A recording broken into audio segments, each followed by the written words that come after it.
Hello, welcome in another episode of Gorilla Sports Off Ice to kick off your Monday here. Jesse Montano and Meghan Angley got a fun show for you guys today. It is brought to you by Trusted American Mortgage. Go to trustedamerican.com. Right now, their salary-based mortgage consultants want to help you get into a lower interest rate and lower your monthly payment. Again, go to trustedamerican.com right now to see how much money they can help you save today. Hello and welcome in. Please do not leave your luggage unattended on the station.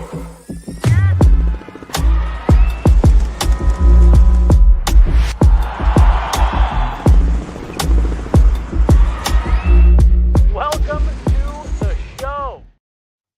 Hello, welcome in. Woof. Monday, Meghan, we made it through the Super Bowl week, which is always a crazy week in and around the sports world. I guess, first of all, how you doing? Did you watch Super Bowl? Ooh. I did not watch the Super Bowl. All right. I was too busy catching up on what the prospects have been doing lately. And personally, I'm very afraid to say this. I'm not a big football person. Yeah. See, Meghan, that's why we love you. That's why you're on this show. Super Bowl. I was watching Cal Ritchie highlights. I'm unfamiliar with the Super Bowl.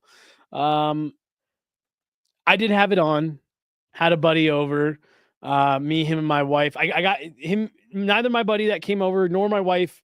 My wife did a little bit of betting with me on the Super Bowl last year, like through me. But we got them like some new accounts set up. And if there's anything my wife loves, it's like freebies for signing up for something. Yes. So she got on there, got a bunch of bonus bets. So, we did some betting and that got them like a little bit more invested in the game.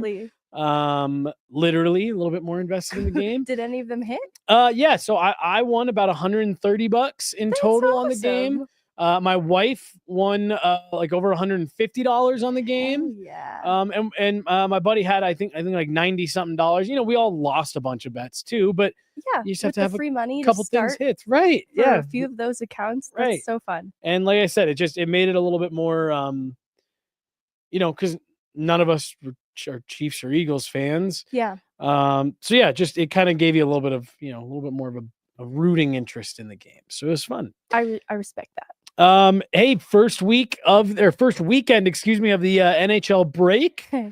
I know you spent Sunday doing some prospect research, but how's your weekend? It was really good. Did Eagles on Saturday, ran into Kevin McDonald, and that sort of is the running joke that there really isn't a break. Yeah. Hockey still continues. So as a reporter, I'm sure you've been asked what you do over the break, but to me, there isn't really a break. We'll keep talking about hockey, Four Nations, NCAA, AHL. It just keeps going. Well, and I was making jokes with people because, we have so much going on here at Gorilla. A lot that we're constantly changing and doing and working on and meetings and all that stuff. So people are like, what are you going to do with your time off? I was like, my regular 9-to-5 responsibilities. Like I'm going to get to do my job without having to go to practice and games and all that stuff. So yeah, like you said, it doesn't really stop. But we're going to talk a little bit about that upcoming Four Nations tournament. The reason we're on the break, we saw practices, first practices for all the teams this morning. So we're starting to get our first glimpse at line combinations, maybe the way that teams are going to try to run things. We're going to talk about, like you said, the prospects, some of the guys coming up through the pipeline, whether it be up in Loveland already as part of this system, or maybe a guy like Cal Ritchie, Taylor Makar, who are doing their things at different levels. But we are going to kick off today's show, and we don't have to park a lot of time here. Meghan, you and I did a post-game show that is available right here on our YouTube channel or audio only, wherever you get your podcasts.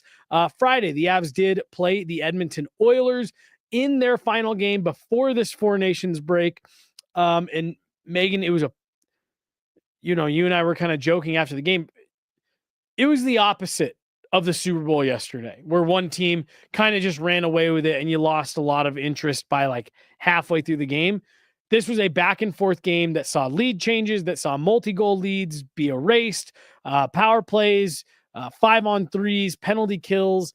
a lot of up and down, really high event action that all culminated in a late Marty Necas goal to set the Avs up to win that game, really in just kind of thrilling fashion. And again, after the way that the last game between the Avs and the Oilers went, where the Avs had a 3-0 lead and then kind of collapsed and gave it all away, this felt a little bit more on par with what we've come to expect from these two teams. Having the weekend now, and I'm sure reviewing film as you always do, your thoughts on what was a huge win for the Avs on Friday going into the Four Nations break? I think what came to me with a little bit of time to sit on that game was how much I didn't appreciate enough the fact that they're on the second leg of a back-to-back against a rested Edmonton Oilers team. And this has been a hard problem for them to solve all year. They have not done well in this series up through that point. And so for them to be able to get the win on the second leg of a back-to-back against a team that has given them problems through that point, I think they deserve a lot of credit.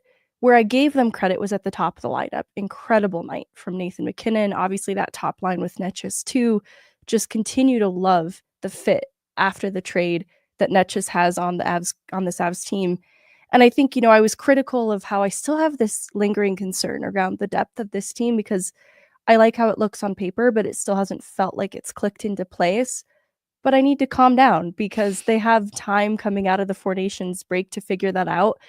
When I think about what makes the depth look complete on paper to me, it's still new pieces, whether that be Jack Drury entering the fold or Miles Wood returning after having missed 2 months. That's a player that I still have a big question mark around, right? And it's okay that I do. I shouldn't let that take away from how incredible that win felt for the Avs. It should be a huge confidence booster to see your stars performing that way heading into the break. Well, and again, the Edmonton Oilers have the best record in the NHL since November 7th.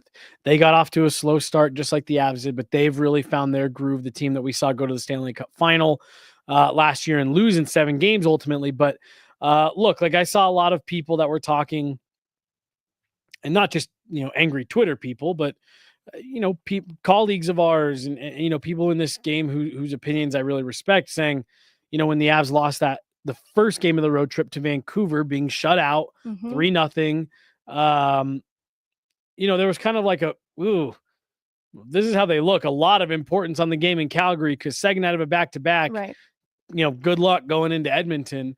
That was, to me, what I liked about it. You and I have talked so much, Megan, about intensity and intention and, finding consistency in the way that you're not always people, if you've been watching our show all season, you're probably sick of hearing me talking about this, but Josh Manson, sometimes you get up and it's an 8-minute mile. Sometimes it's a 12-minute mile.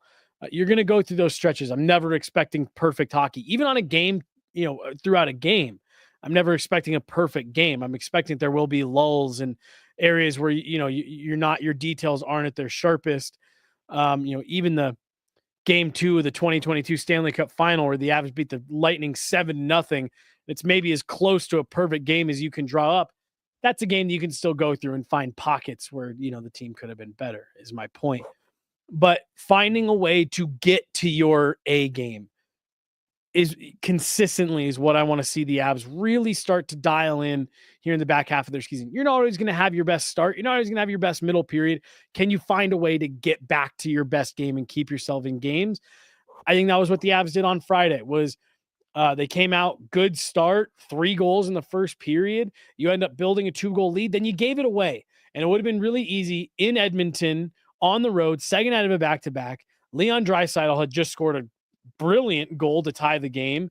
McDavid hadn't gotten in on it yet. It would have been really easy to let that game maybe start to get away. The Avs tighten the screws, play a really exciting 20 minutes and get a win late. And I'd be remiss if I did not mention Mackenzie Blackwood. We mentioned multiple times in that post game that the Avs maybe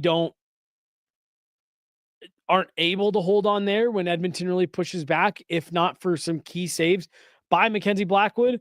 And with 4 wins on the week last week, including 2 shutouts, he is the NHLPA's player of the week.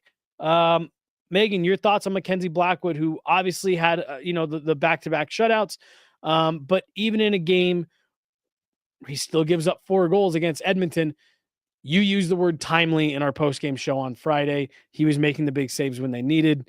Player of the week. I think he's been one of the best goalies in the league since arriving to Colorado. I think it says a lot about the stability that he brings on a nightly basis.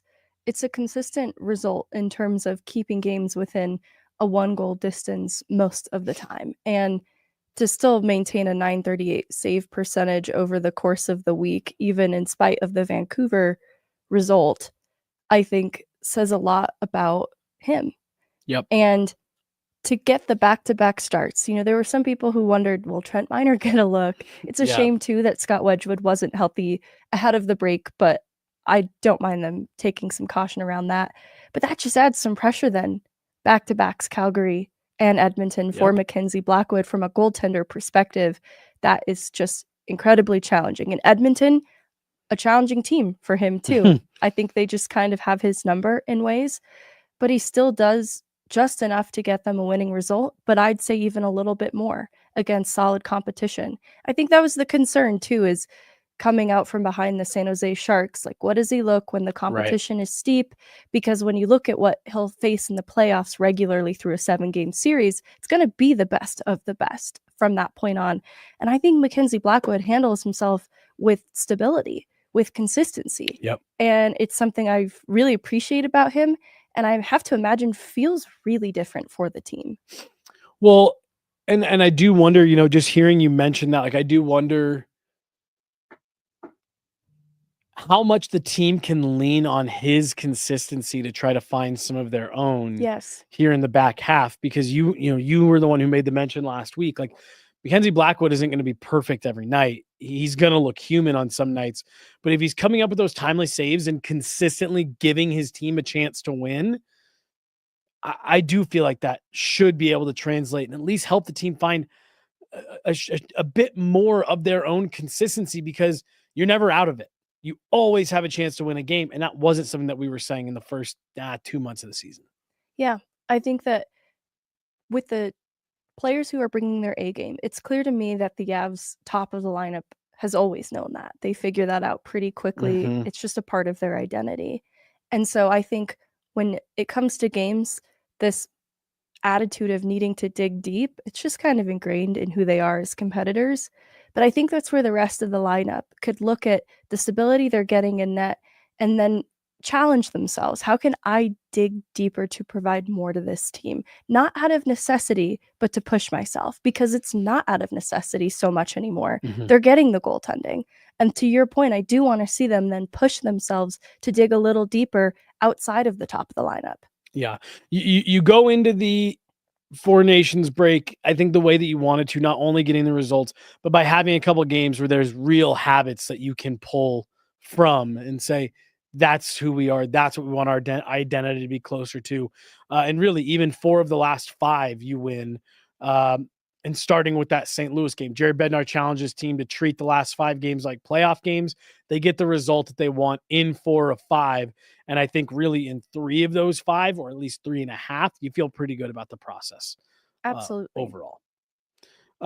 Any other thoughts on Avs and where they left things before we shift the conversation a bit here? I still feel like I keep leaning a bit negative, but it's such a good place for them to be going into the break.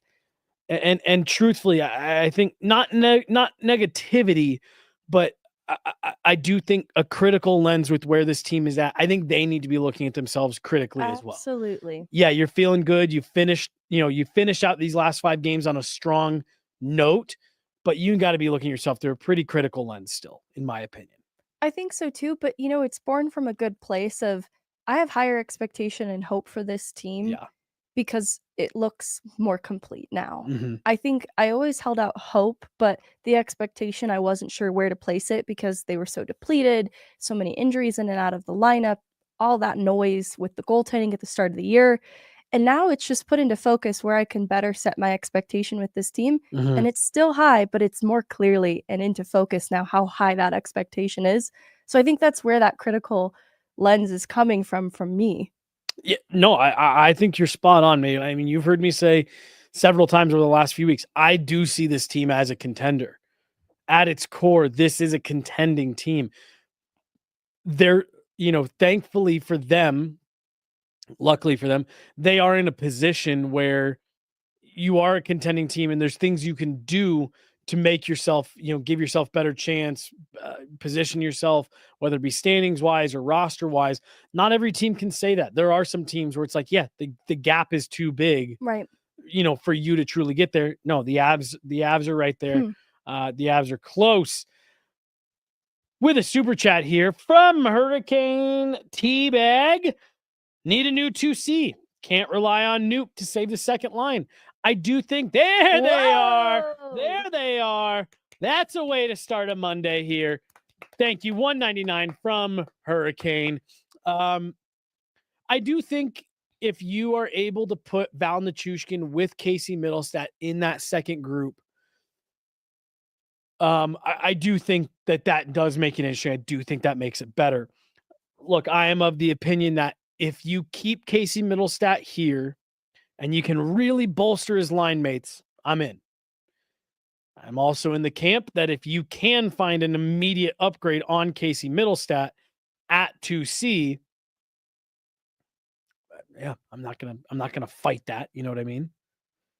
Yeah, I think where I'm at with Middlestat is he's a gamble, keeping him on the team. Mm-hmm. And so whatever the Yes, replacement I love where for you're him going with this. at 2C needs to be less of a gamble, because no matter what, it's still a gamble. When you trade for a new player mid-season, you count on them being a fit.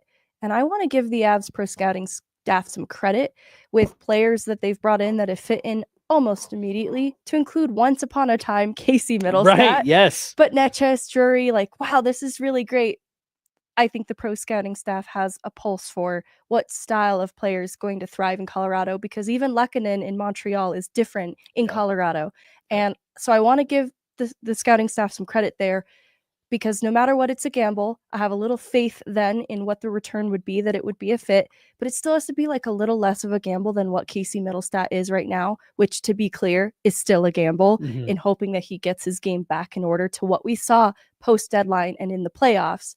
So that feels a bit middle of the road in terms of how I feel, but I think it's similar to you, where I'm not married to the idea of keeping Middlestat on this team, but I'm nervous to just nuke the second line centerman position with a new player.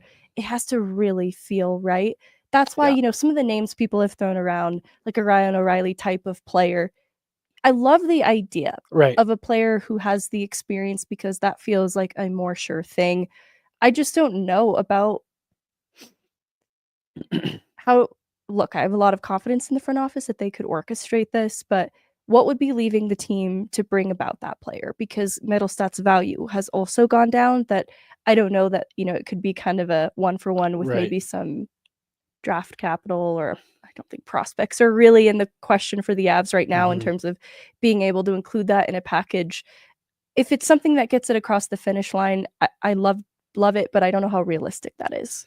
Yeah, I'm with you. I was trying to think of because at some point here over the next couple of weeks, we will do we'll start to get into trade deadline, and we'll do a wish list, and we'll do what do we actually think and things like that. And I was trying to run through names, and truthfully, Brad Marchand, we've been talking about it now. That is a guy that if he comes available, I do think that's an interesting player that would fit for the Avs. The Bruins kind of collapsed in their final game before the break against the Vegas Golden Knights, further sinking a little bit.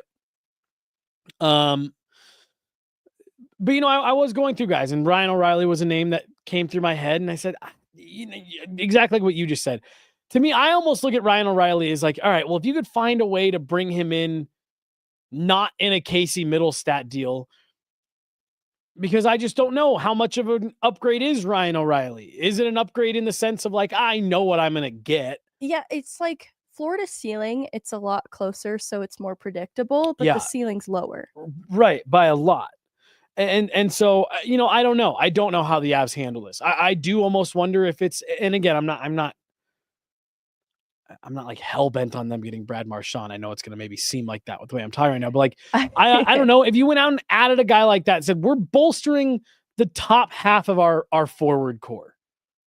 and we're gonna worry less about who's playing second line center, and we're just gonna really bolster our core, the top half of our forward group, and use a guy like Brad Marchand as an example, who can play in the middle, can flex off the wall, can score some goals, has an edge. If you were going to add a player like that or another player in that category where it's like, yeah, this is a really strong two-way player, then yeah, just leave Casey there. Who cares? But if you're not going to do that, then yeah, I think you need to address that 2C scenario. Or if you're not going to mess with forwards at all, you got to really shore up the back end.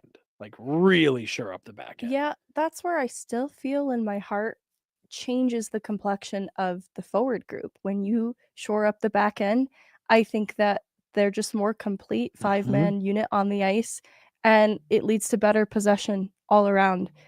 I do think, too, we haven't seen a full top six at all at any point this season, and some of that's driven by now Anechis entering the picture. That just means a different option up there. And so though we've seen a Lehkonen and a Drouin and a Nichushkin with Casey Middlestat at different points, and the results have been mixed. For example, Val Nichushkin and Casey Middlestat playing together hasn't really yielded good results yet so far.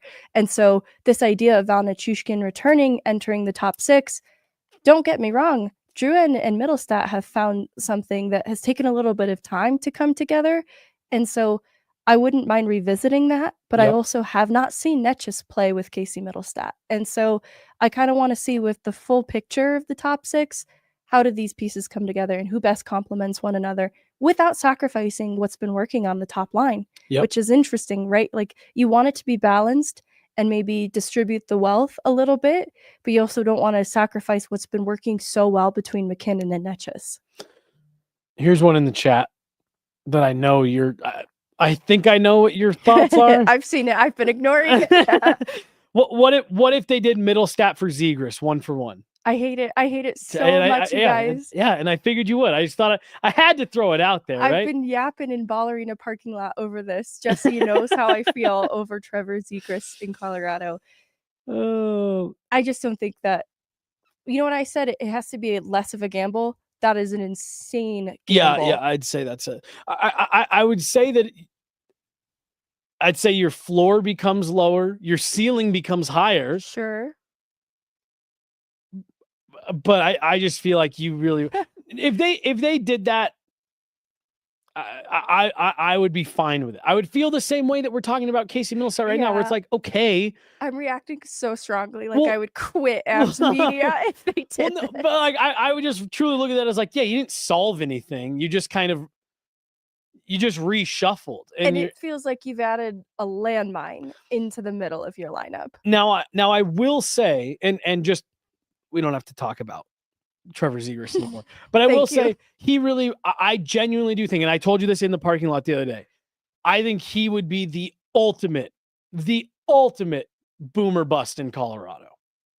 He would either be great and he would be in a winning environment, and the demand of Nathan McKinnon and Cale Makar would resonate, and he would take his game to a new level, and he would score all kinds of highlight reel goals and blah, blah, blah. Or it would be the ultimate crash and burn flame out, where he would take his ball and go home because I'm not getting yelled at by Nathan McKinnon, and the Jared Bednar commitment to a 200-foot game would not resonate, and da-da-da-da-da. So like I said, I truly do think that if you swapped Casey Middlestat for Trevor Zegras, you'd go from a floor that's here and a ceiling that's here to a ceiling that's here, but a floor that could potentially be way, way below what you were hoping for. Hurricane Teabag, super chat. Another super chat. Thank you so much. Look, this isn't personal to you at all, Hurricane Teabag. I just have strong feelings about Zegras and his fit here. Yeah. Even if he cuts the mullet, because here's my fear. I think it would immediately be boom. I think there would be highlight reel goals, plays. And then I think there would be, though, this other shoe waiting to drop of bust, because I think it would temporarily work for Zegras in Colorado. I think there would be a bump because of the talent around him. And I think playing for a winning team would feel really good too. But I think this is the player that, just my perspective, eventually tunes out. He tunes out leadership. He tunes out coaching. And when that happens, that's the bust moment. And it's just that it's not a play fit that worries me. It's an attitude. I don't even think that's your perspective, Megan. I just think that's what's happened so far for Trevor Zegras. Under what a if couple, Terry comes with Zegras? All right, now we're talking. But like, he's now done this with a couple different coaching regimes. And like his time in Anaheim has just gone from like crazy exciting point producer to underwhelming. And Greg Cronin gets there and it got really exciting again. Yeah, he liked Cronin at first. And now it's back to very underwhelming. Yeah. Wow. 31 games played for Trevor Zegras in 23-24. 31 games played, 6 goals, 9 assists. So far this season, 32 games played, 6 goals, 9 assists. There's just, there's been the rumors attached to him now for over a season of wanting out of there. And he's a young player, so I don't want to come down too hard on him either. Just, to me, that's not a player with a winning attitude. That despite your environment, if you're in an environment that is in a rebuild stage, why aren't you doing everything you can to get better and be an impact player, right? I look at Nathan MacKinnon and his early years with the Avs. What they were going to become one day wasn't set in stone. He had to be a part of carving out that path, blazing that trail. Totally. And it was who he was that just losing felt bad to him. He was allergic to it, right? And so he just made himself better. He did everything he could to grow as a player and just compete. And he learned along the way what worked best for him, but I just don't see that in Zegras. Yeah. Like you said, him wanting out of there is what does make me think it would be interesting, but there's a whole lot of caveats that come with that word interesting, Megan. We can get back into the Trevor Zegras conversation later in this week when we start to dive in a little bit to trade deadline stuff. Then as this break kind of continues, because when we come out of the break, we're going to be about 10-ish, maybe 2 weeks away from the trade deadline. So we'll really pick these conversations up over the next few weeks. But these are the types of conversations that are being had behind the scenes right now, not only by us, but by front offices. Chris McFarland is taking these couple weeks to assess where his team is at. And keep in mind, folks, there is no roster freeze right now. So I keep talking about Brad Marchand. There's a chance that we come back from the Four Nations break and Brad Marchand plays for a different team, or any of these guys could be heading to Four Nations with one team, coming back with another. So we'll be talking about all of that coming up. Players that aren't with the Avs right now, but are their property under contract with the Avs. Eagles, where you just were this weekend. There's a few interesting players up there. Cal Ritchie scores a hat trick over the weekend. And Taylor Makar. Yeah. Taylor Makar, legitimate NHL prospect. Gosh, that feels good. May be. We will see. Let's get into this conversation. Let's start with Cal Ritchie. We had some requests last week to talk about him. Megan, look, we said that when he was going back to juniors, there wasn't much left for him there at that level in terms of anything to prove. You were the one who kind of pushed back on that a little bit and said, it's not just some throwaway for him to go back to Oshawa and be able to play against players his age. He got 7 games in with the Avs before being sent back to Oshawa. It's not just a hat trick over the weekend. He is popping off. He is, and there are aspects of his game that I want to hype up too that go beyond the production, but he is expected to exceed his career high in point production just at the pace he's producing now. I think his career high is an 80-point season, and he's looking at a 90-point season with how much he's producing. He's a distributor, so he's picking up a lot of assists. So I think that has been excellent to see stay a part of his game. The Gens are having a decent season too, 31-15-5, third in the Eastern Conference, and they've been winning some games lately. There was a coaching change in the middle of the season, and Brad Malone became the interim head coach for the Gens. And kind of since that point, a couple of special teams saw different looks, but in particular the PK. And so Cal Ritchie got opportunity back on the Gens PK, kind of the first unit out, and he's blocking shots and he's just eating pucks in that way.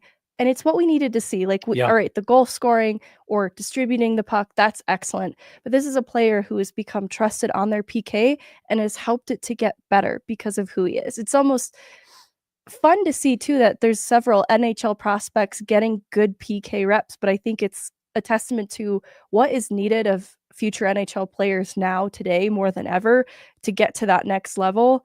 So he has 58 points so far on the season, 14 goals, 44 assists, obviously getting power play opportunity too, scoring on the power play in that hat trick game that we just talked about. They also played over Super Bowl, so they shut out 6-0 the Sioux team. So they're just playing really well right now. He's been a big part of it. And I think opportunity on both special teams has been huge. When we go back to what he needed to go to Oshawa and do this year, it looks like he's doing everything that he's been asked. He needed to round out his game. Jared Bednar talked about, the importance of him not allowing himself to just become a one-dimensional player. And not that I necessarily think he was quite at risk for that, maybe the way that some other Avalanche prospects are. But that really was, for me, a lot of it when he was up with the Avs at the start of this season was, when the puck was on his stick, when he was making decisions at the speed that he needed to, you could see it. You could see the potential. You could see the offense. You could see how gifted he was with the puck on his stick and the moves that he could make and his ability to find soft ice and things like that. But it was when the puck wasn't on his stick that I felt like he was struggling to adjust to defending in the NHL. He was struggling to adjust to the pace. Like, there was several times where we would comment like, ooh, he's got that lane right there. He's got to shoot. And he missed it. The window closed. So hearing knowing the fact that he's gone back to junior and he's getting reps in opportunities, Brad Malone probably recognizes this is an NHL caliber player, but he's not, the team he's going to play for, he's not going to be able to just tee off one-timers on the first power play in it. It's a player that's got to round out his game, and he's valuable enough to us that it benefits for us for him to have a more complete game. Yeah, he's solidified a top-line role pretty much, and his talent around him has changed, but he's often played with Beckett Seneca, who has, I think, 30 goals on the year. So they have been producing insane together. That's another player that I really like. And the thing I think with Cal Ritchie is seeing him in the NHL compared to what he's doing in the OHL. He's like a cheat code in the OHL. And so he can sort of cheat the game, probably not even consciously doing so, but it is so easy to him because of the way that he sees it, because he's become so accustomed to that pace, that I think playing within a structure on the NHL stage, which within the Avs was hard for him. He made a lot of mistakes because he took risks that he shouldn't. And I think that getting the reps that he is, the trust and the responsibility on the PK helps to fine-tune that aspect of his game and get comfortable playing within a structure. Well, and I remember Jared Bednar talking about the fact that they wanted to see more confidence from him. That when he's at the junior level, he demands the puck and he controls the play and he sets the pace on the ice. And that, at the NHL level, he wasn't doing those things. And those are his identity. That's who he is as a player. That's what's gotten him here. And so again, I think maybe him being able to see, I can round out my game and still do those things that make me an elite offensive talent. That's good for him. I think it's great. Cal Ritchie, this is his final year of eligibility at the major junior level, so he will be able to make the jump to pro one way or the other next year, whether that be for the Avs or some American Hockey League reps, which I personally felt like what was probably best for him this year, but we have a silly rules system. Another silly rule system is that one that exists between the NHL and the NCAA, which is where Taylor Makar resides. No longer with UMass. He is playing for the University of Maine, the Black Bears. Meghan, this has been such an interesting prospect to follow. When the Avs drafted him in the 7th round, a lot of people really kind of looked at it as like, they threw Cale Makar a bone. They drafted his brother. Well, the Cale Makar contract happened around the same time, so they're like, all right, was this unspoken a part of the contract, right. which is mean. I don't mean that. No, but I mean, like that was conversation that was out there. People said that. I'm with you. I don't think Chris McFarland and Joe Sakic care at all about drafting your brother in exchange for, but I genuinely did, Megan. You know how I feel about draft picks, especially once you're into the 7th round. I really did like, oh, what a nice gesture for them to draft his brother. We saw him at that first camp and it was like, yeah, that's definitely not Cale Makar out there. Big kid, great size. And he went out and really nothing special at all. Nothing to write home about his first year at UMass. And then his second year, it was like, okay, all right, maybe this is turning into a little bit of a player. We heard some buzz from guys like Brian Wilsey, head of Avalanche player development, talking about like, yeah, this is maybe rounding out into a real prospect. Things didn't maybe go the way he wanted to at UMass last year. And he's at Maine, having a career year for his collegiate career. Is this an NHL prospect, Megan? He is. And I want to go back in time with you in the same way, because I remember feeling the same way after some of those dev camps, that I had genuine concern that this wasn't an NHL prospect, that he'd be looking at a pro career, but it would be kind of limited by potentially the East Coast League, maybe the American League, which is really crazy. But I want to be fully honest with you. That was what I saw out of, I want to say, the first 2 dev camps. I don't think that's crazy for you to say at all. Then he has the sophomore year that he has at UMass. And I think, all right, 10 goals on the season. And he's getting top line reps after being a healthy scratch oftentimes the year before. This is interesting then. When he's found some chemistry with his teammates, he can really be a difference maker. But that next year, things just, in terms of utilization, just went back. And I don't blame him for entering the transfer portal and going to Maine, because I think when you look at the utilization, I think even Taylor Makar identified, this isn't getting the most out of me. I have more to give, as evidenced by last year. And so he took a chance on himself. And I have to imagine this was a really hard decision to make. 100%. Because he had friends. He lived with his line mates that he found success with during his sophomore year. And he had history through his family. At UMass, that program obviously served Cale Makar so well. Well, and not only that, but Cale Makar served that program extremely well. I have to imagine, you walk through the halls and there's probably plaques with Cale's name all over everywhere. And I imagine that was cool. But when you're not being utilized and you're not going to impact any sort of history books in the same way, maybe there was this, I don't need to be married to this program. I want to go forge my own path and kind of find my own success away from the shadow of my brother.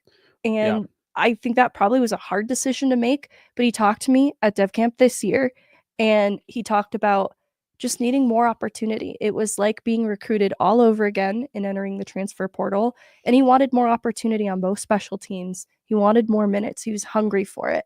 And I think, you know what? It's fair to say when you had the sophomore year that he did, it was fair to want that for himself. And he also talked about Andrew Cogliano, working with him.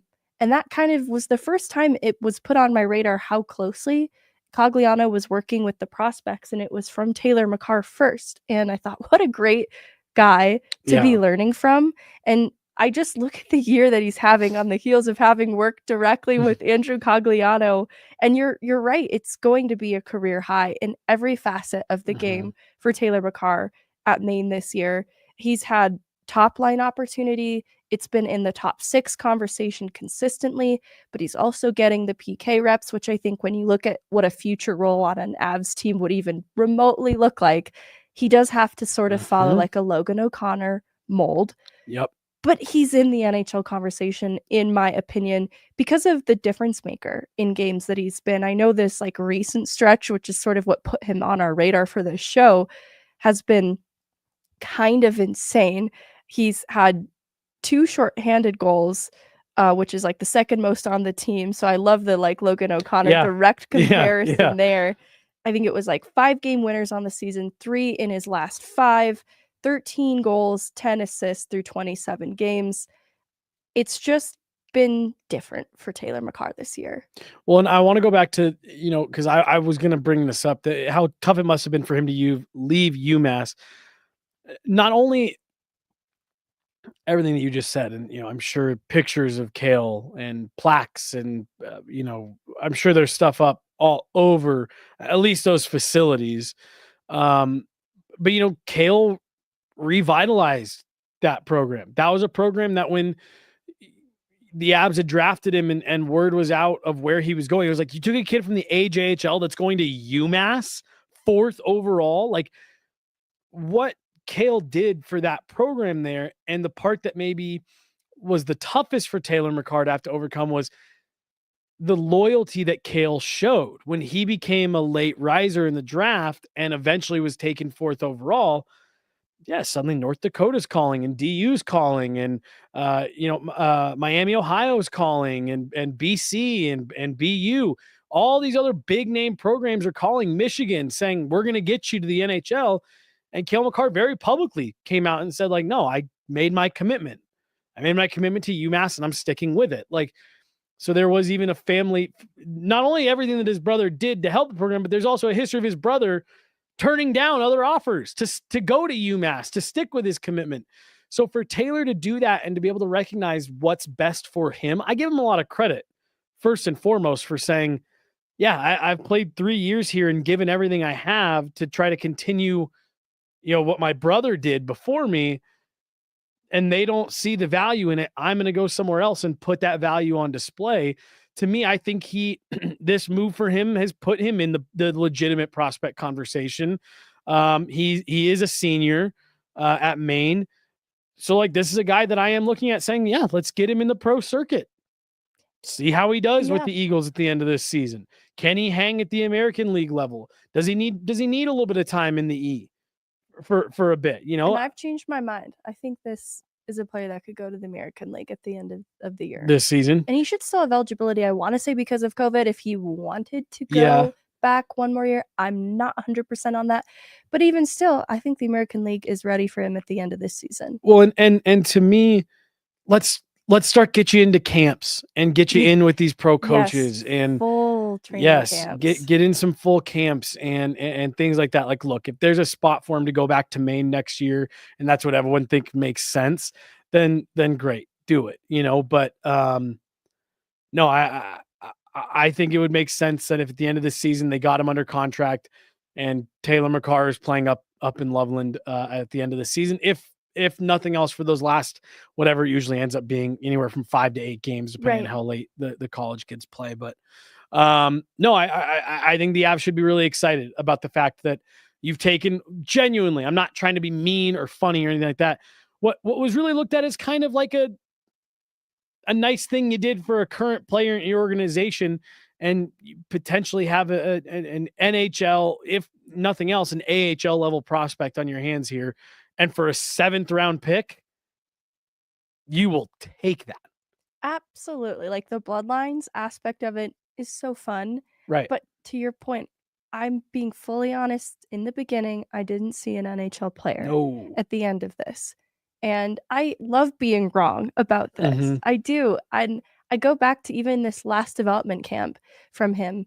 And there's so much. He's strong. He's strong. He's a big kid. Big. I think this is a player that would fit in a future Avs system, but there's no rush either to getting him there. And so I think whatever the time is for him going over to the American League, just continue to grow stronger, because I think he could fit a power forward mold in the future and be a grinder for the Avs, kind of, not so differently from Logan O'Connor. Well, and OC and Cale are very good friends. They're very, very close. And so I do wonder, Taylor Makar's a winger. Like you said, big, heavy, strong, kills penalties. I do wonder how much is Cal trying to push these two in the same room together. Let's go to the school of O'Connor. Right. Hey, there's a guy who just signed a long-term deal. He'll be an Av for the rest of his career, who's followed almost your identical track. You need to play the way this guy plays. If Taylor Makar is working with Logan O'Connor on the ice and Andrew Cogliano off the ice, I would feel pretty confident saying that you're going to get some level of NHL player out of that, even if it's, limited, opportunity. But like I said, for my money, if you can turn a 7th round pick into an AHL player for your organization, you did something right. And if that's what it's looking like Taylor Makar is trending towards, then good on the Avs. Absolutely. And Andrew Cogliano in the mix. Another guy that he should definitely be learning from. Right. That's what I'm saying. Especially at the end of his career, like who Andrew Cogliano was at the end of his career is who I want Taylor Makar to become with, more legs under him, more youth, obviously, but the work ethic. Yep.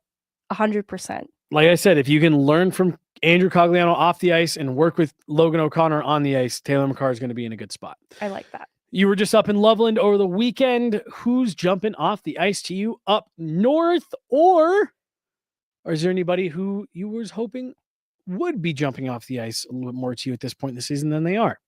The person I had in my notes to talk about is Jean-Luc Foudy, because he missed almost a month of the season early on. And in the games that he's played since, 27, he's 3 goals and 10 assists. 3 goals. He just scored his 3rd goal of the season on Saturday. 5 points, though, in his last 5 games, and he's been on the top line now the last couple of games. And so I think when I look back to other games that I've seen with Foody and them, I've been a little bit confused as to where he's at this year. And it's because of how he's playing looks confused in ways. Like, there are all these pieces that he's built into his game, and it just felt like he was needing to pick them back up and put them back into his game after coming back from injury. And so I was a little nervous. Like, he's put a lot of work into rounding out his game to being a more complete player who doesn't hang on the perimeter and drives inside ice. He's going to be aggressive on the forecheck, and he's got to be good in his own end too. And so I just feel like he looked a little bit flighty, a little bit loose out there earlier in the season. Seeing him more recently, I think he's put those pieces back into his game a little bit better. Still prone to some mistakes, though. There's a bad turnover in the O-zone, but he redeems himself, and he's standing up for himself. He's battling for pucks in the corner, and he eventually, so he gets on the score sheet on the Phillips goal off of a really great read. And the way that the two find each other on the ice is classic Foody. Foody, in Phillips' own words, is a cerebral player. And I do love Foody's playmaking ability. I think that his ability to find seams in the O-zone through traffic is a strength of his. And so I saw that on Saturday, which was great. And then he just nails a one-timer to get his own goal, that 3rd goal of the season. I feel bad, driving home that it's only his 3rd goal of the season. But that's where with Foody, it still is a little bit confusing. I think missing time has been the most harmful thing to his development, because I see a player when he is in games more consistently that has a maturity about him, even though I describe him as being a little bit silly and goofy. On the ice, he's a mature player. And sometimes I think that he just needs really clear guidance on what his role is.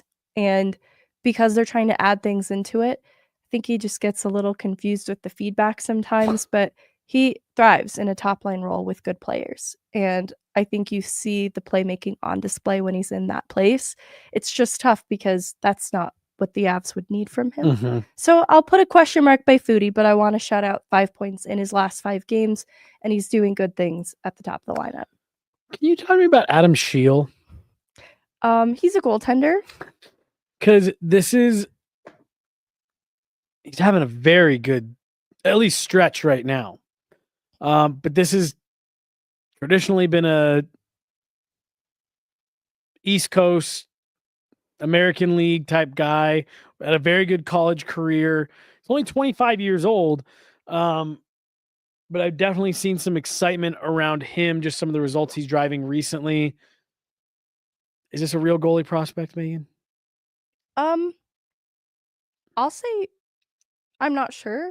All right. That sounds I think no, mean, but the winning results are there for Shield this year. Mhm. What is interesting is the goaltending rotation has not been what the Eagles expected it to be, and so it was a little bit born out of duress, but he's assumed the responsibility wonderfully. I think his record's 8-1-1, 913 save percentage I'm seeing here. And so he stepped up in net for the Eagles when they didn't have any other choice. Trent Miner, he's getting yanked up at times to the NHL to back up when there's been injury and things like that. And similarly, Mandalisi, he battled some injury at points and then he was on bereavement leave. His grandfather passed away. And so I looked at the transaction log and they had somebody signed to a PTO, a goaltender who's like 40 years old. I don't mean for this to sound mean. I was like, what is going on in Loveland right now? And so they're like, all right, we've got Adam Scheel here, and he has stepped up in huge ways. He earns the back-to-back shutouts and has been a stabilizing force for them in net. So I just haven't seen a lot of him, I think is where I want to be fully transparent to like weigh it either way. And he has a track record of getting in some American League games, like not so differently from a Trent Miner trying to break through the East Coast barrier. And I think with goalies like that, it just takes opportunity. Like Trent Miner was supposed to have that opportunity this year, and I think things have been a little weird for him. He's getting yanked around a little bit. And seeing Scheel at the American League level, I would say he's American League goaltender easily. Yeah. He's just someone that I thought was just an interesting player to talk about quickly because, again, he's been a pro goalie for a few years now, but he is still only 25. And I definitely think when you see some of the results he's driving lately, it at bare minimum begs the question of who is this guy? Do we need to be paying any attention to what he's doing? He's not the step goalie, the goalie that stepped up. Yeah, he's the goalie. I love that. Megan, any other thoughts before we get out for today on anything going on with the Eagles or just any prospects that folks need to be keeping their eyes on? I wanted to ask you if you had any thoughts about Chris McFarland being at Columbus pretty consistently here recently. If there's anybody on Columbus you'd have interest in, if you want to play the guess-it game as to what he could possibly be interested in. That's what I'm going to pull up really quickly. I don't. Jack Johnson. Yeah, geez. Guys. Something. I will quit. That would be something. I can handle Zegras. I'm just kidding. This is one thing that I do. It being Columbus in particular, I put a little bit of, take it with a grain of salt. He has ties. He has such deep-rooted ties in Columbus that like Chris McFarland could just be at home visiting and is like, well, I'm going to make use of my time being here. Right. Again, the fact that it's Columbus specifically, I'm not saying that it's nothing, but that is the one where it's like, yeah, if nothing ended up coming from that, I would not be surprised. I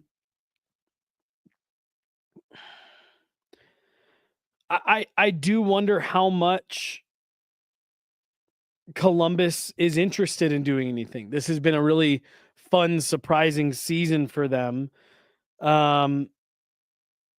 Now, I always forget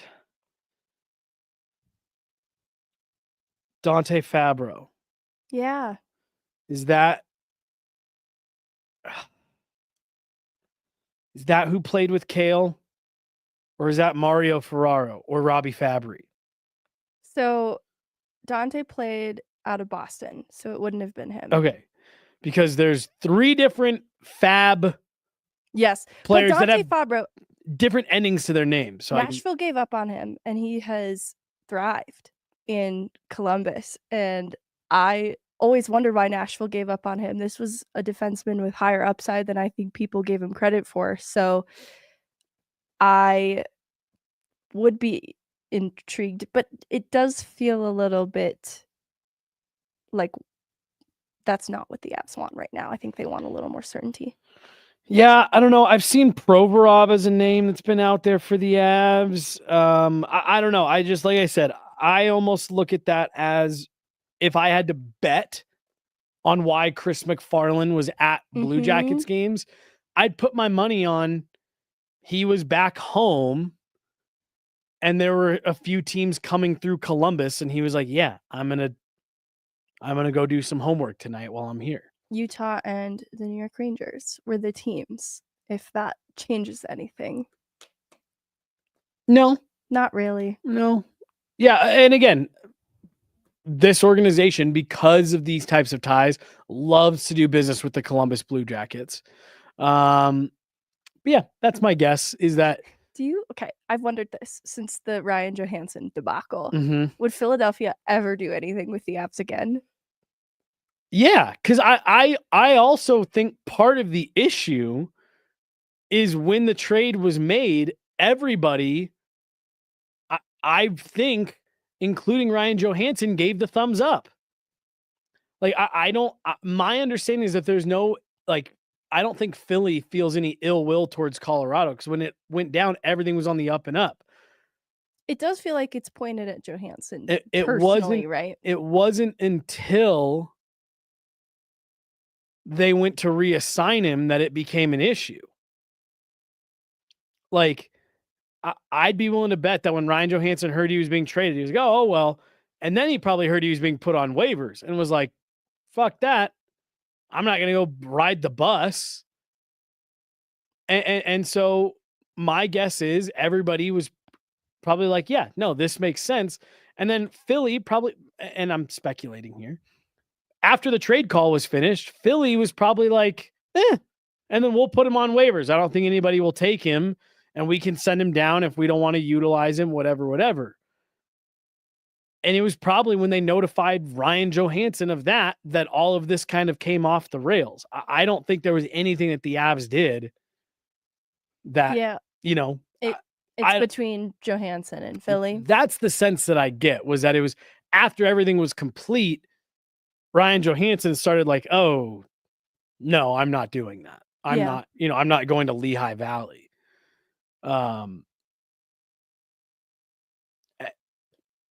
I mean, we saw Ryan Johansson limping around the practice facility all the time.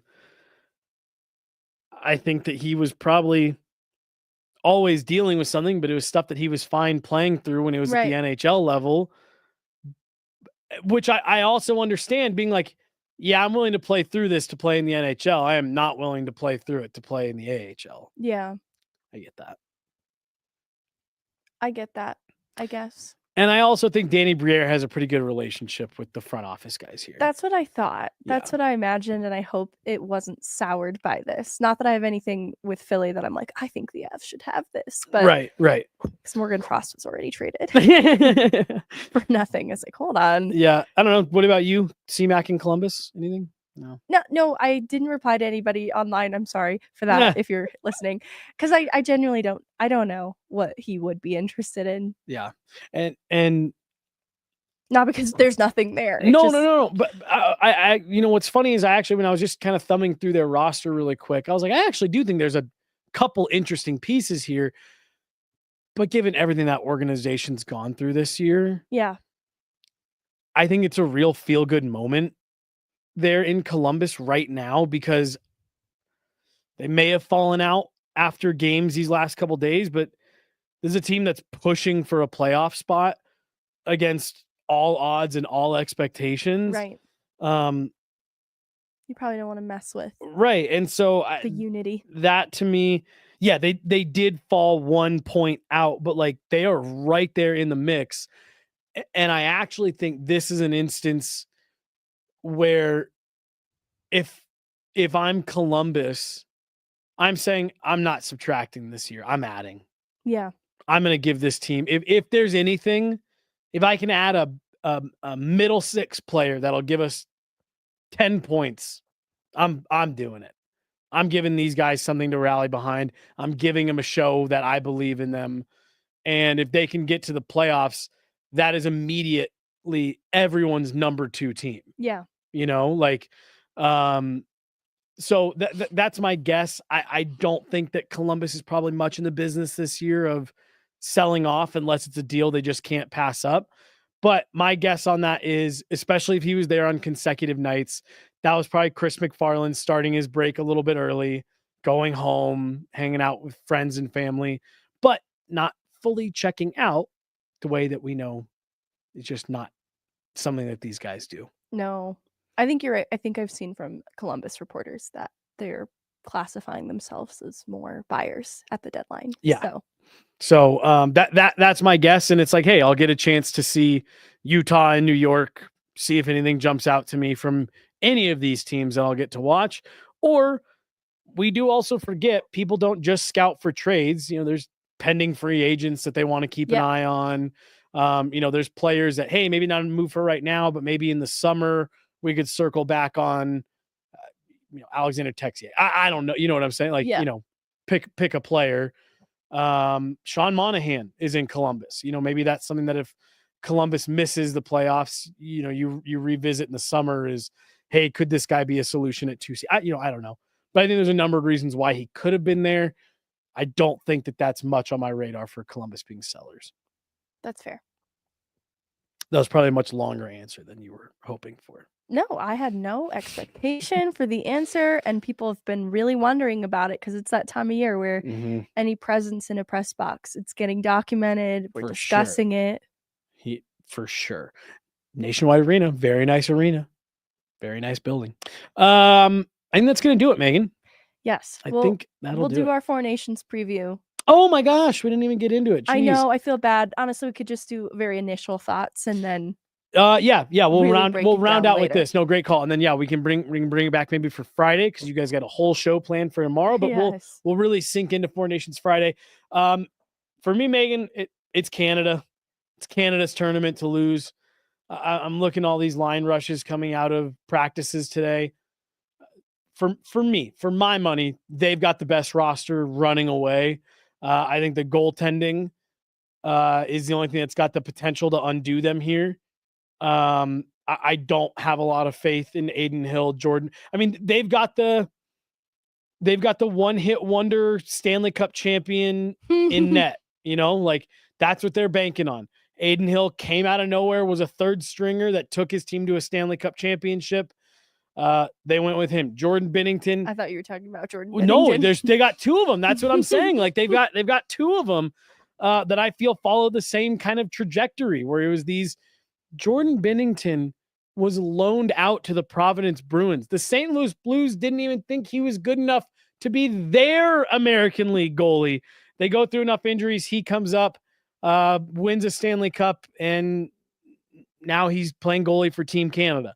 I think Sam Montembeault is a fine goalie, but I'd be willing to bet that if Canada could do it over again. You saw the drama though, right? That apparently DeBoer and Thompson had beef. Yes. But what I was going to say was it's probably Logan Thompson and Mackenzie Blackwood.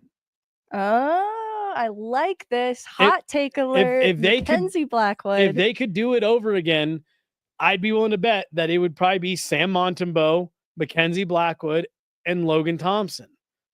How do you feel about like a personal beef dictating a decision in net on a best tournament? To me, it's like that feels like you're losing the bigger picture. Well, I was gonna say that for bringing a goalie into your NHL team, I think you have to weigh all that stuff. Hey, this coach and this goalie don't get along. This coach is for a 2-week best on best. You're just trying to win. I think it's silly. I think it's silly too. Like I said, and I'm not saying that this is the case. I'm just saying, like, if Pete DeBoer was like, no, I've coached this kid up close. He's great at first, but he's a cancer in the locker room, or we don't get along, or he doesn't take coaching. Like, if it's something like that, and you're saying, should we add him? Should we add, player X to our NHL team? Then yeah, you've got to take all of that into account because this coach has seen them up close. For me, when you're talking best on best 2 weeks, there is no, this guy can ruin the locker room. It's like, no, you're all just trying to show up and win games for 2 weeks. Yeah. Yeah. I think what they did in net was silly. It's the only thing that's going to, like I said, in my opinion, undo Team Canada. I think they've got the best roster. I think they've got the most dynamic players. They got to be able to keep the puck out of their net. Yeah, I think goaltending is what gave USA the edge to me, Mm-hmm. but the loss of Quinn Hughes is Right. a little bit sad. I think that makes the overall big picture a little tougher for USA. I still think they're still pretty deep at the forward side. It's just the top heavy talent for Team Canada is kind of insane. So I'm just excited seeing some of the power play projections coming in for Team Canada. Yes. Sid, McKinnon, McDavid, Makar, Sam Reinhart is PP1. I love this. And that's where I sit there and it's like, yeah, I think Team USA is good. I think Team Sweden's good. Finland has lost a ton of players to injuries. I feel tons of players to injuries. So there's only one player who has played games in the NHL this year who's Finnish, who has not been on the roster. And I can't remember his name. Younger kid, Jets prospect. Is this what you were trying to tell me before the show? Yeah. There's only one Finnish player who's played NHL games this year who has not been on the Finnish Four Nations roster at one point. All right, I'm trying to go into my. But I think all the rosters are fun. It's just when you get to the top of Team Canada, it's like, yeah, nobody can touch this. Nobody can touch this. Interesting. And yeah, they're for me, they're the team that I think is going to win. I think they're going to be a ton of fun to watch. I'll be tuned into all of the Canadian games for sure. And I think watching them play Team USA is going to be a ton of fun. But it all gets started Wednesday, and I'm really looking forward to it. Me too. And glad to see Rantanen should be playing in it. I know that got dicey down to the wire. Yes, and they actually did confirm today that barring anything happening between now and Thursday, he will be in the lineup. Finland, USA on Thursday. Yeah, and I want to find the name of this player because I can't remember.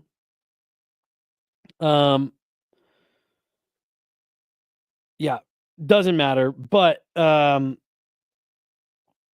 Finland's gone through a ton of injuries, but it should be a fun tournament either way. I know people don't super care about it, but I think it's going to be fun hockey to watch for a couple weeks. Absolutely. We will get more into it after we got a couple games under our belt on Friday. But Megan, you and Chloe, who is running the board today, will be back at it tomorrow for Pucks and Prosecco, episode 2. Kim Weiss. Yes. Interview with... Whoa, spoiler alert. I'm just kidding. Sorry. Fun interview coming your guys' way tomorrow on Pucks and Prosecco, along with some great conversation. And then Megan and I will be back at it on Friday, breaking down Four Nations. That'll probably be a Four Nations heavy episode after we get a couple games in. But she is Meghan Angley, Chloe Thiel behind the glass today. I'm Jesse Montano. Thanks so much for tuning in, guys. Have a great week. We'll be back at it tomorrow. Chat with you guys soon. Have a good one. Bye.